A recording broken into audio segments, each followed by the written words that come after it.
Buenos días, hoy te voy a mostrar cómo cambiar el tiempo de salvapantallas en GoPro Mission 1.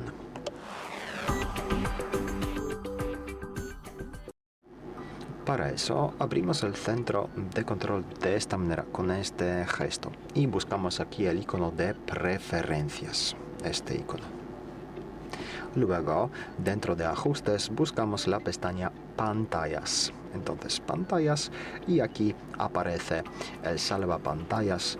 Pulsamos entonces aquí y podemos poner nunca para mantener la pantalla siempre activa, 2 minutos, 3, como quieras.